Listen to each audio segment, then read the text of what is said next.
makapunta kami sa lugar ninyo.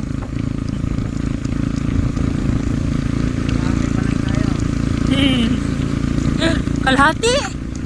Diyos ko Lord. Kalahati. Layo pala talaga.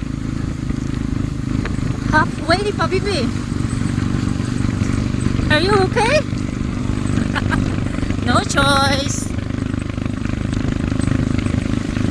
If you are a traveler, so you need to sacrifice. And enjoy the view.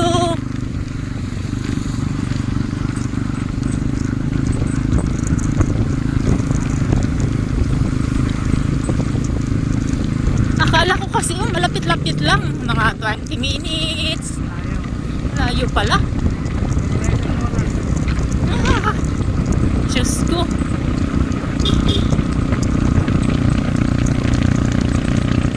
Sakto pala sumasakit yung mga puwet nito.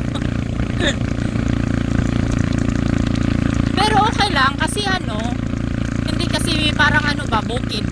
Sa amin kasi sa probinsya sa amin, hindi ganito yung kalsada, pero may pasapa patangas pa. Mayroong hindi puro pababa. Paakyat talaga. Malaking farm na manukan oh.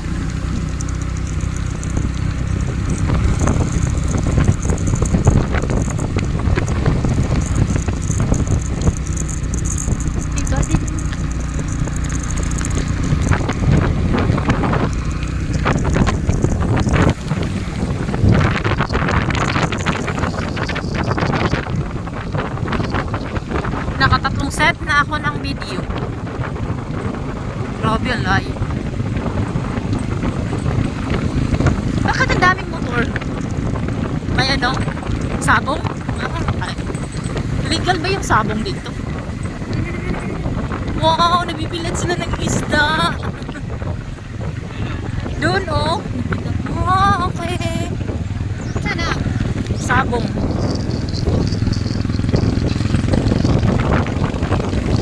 Maraming ang alam ko dito is maraming farm sa pangsabong ng manok dito.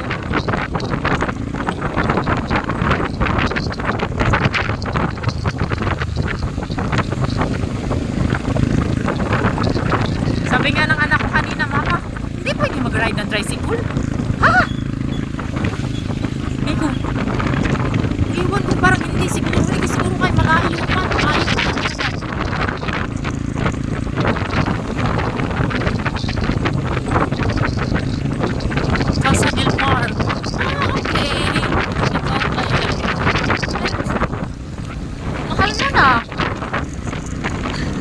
Kasi mayroon din yan sa Cebu, Casa del Mar.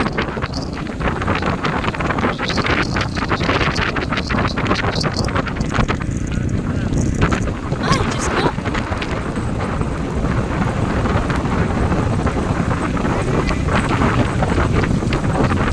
Yung dinaanan natin kanina, San Fernando na yun, no? Ah, ito, San Fernando. Okay.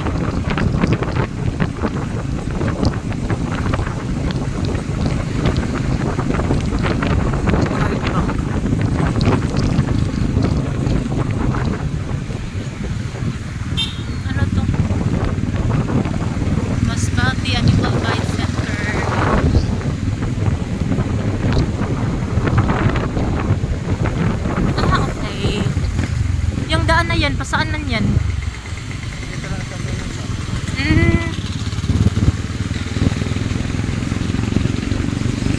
Grabe.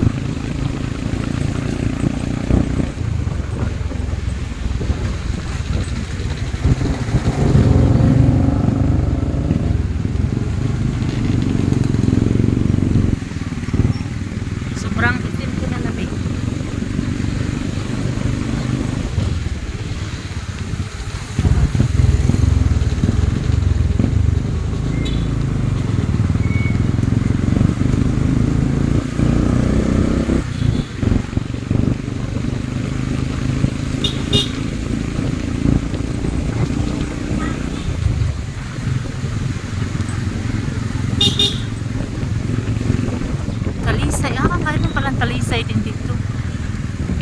Monreal. Oh, nakita ko yan, Monreal.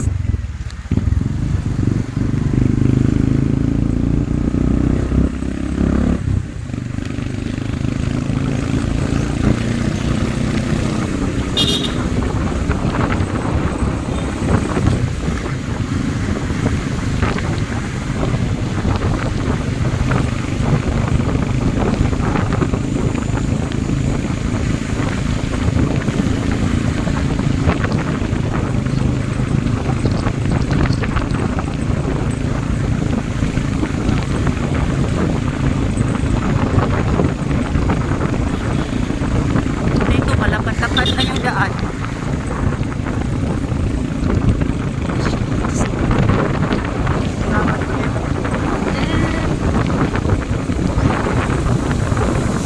Kasi na-center siya.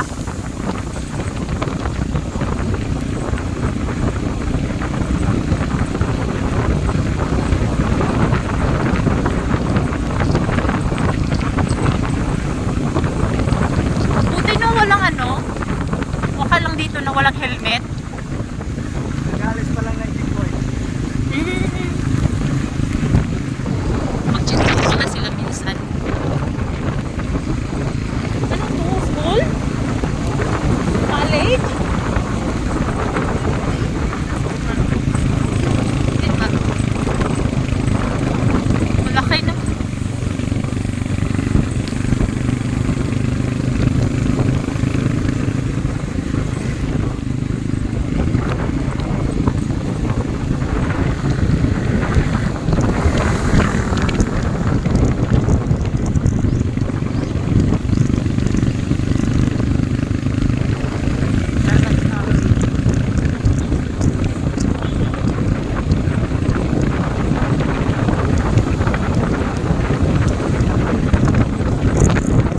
So kung magtrabaho ka Manila no, niya mag-uwi ka dito, grabe ang lakay ng kailangan mo mga sa isa. Kaya malayo man. Corbada, Barangay.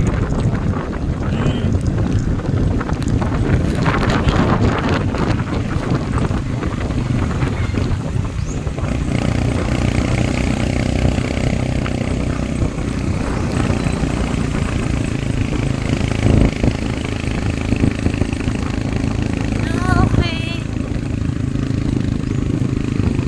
Gani labi.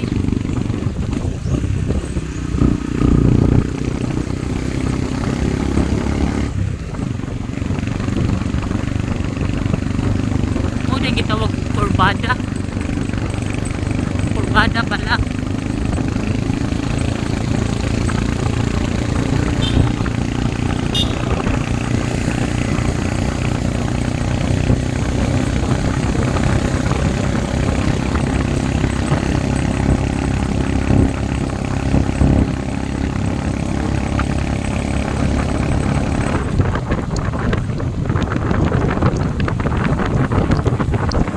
Grabe mga malalaking kahoy dito sa nung nagbagyo dito. Siguro ang lakas no? Maraming ganun kahoy. Natumba.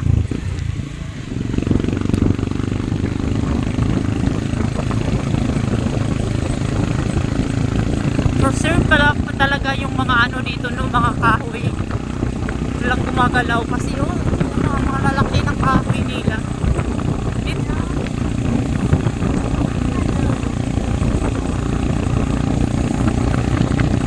Sa amin sa Cebu, bihira ka na lang makakita ng mga malalaking kahoy.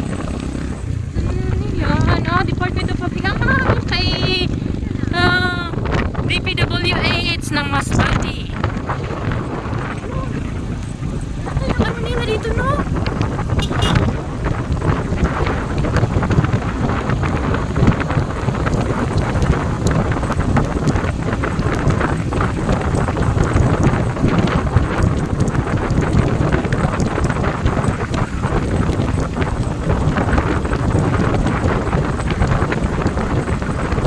Mas malapad talaga yung daan dito no? Dapat yung ano, yung pier na dinadauhan namin, dapat pinapalakihan nila yun. Kasi ang liit ng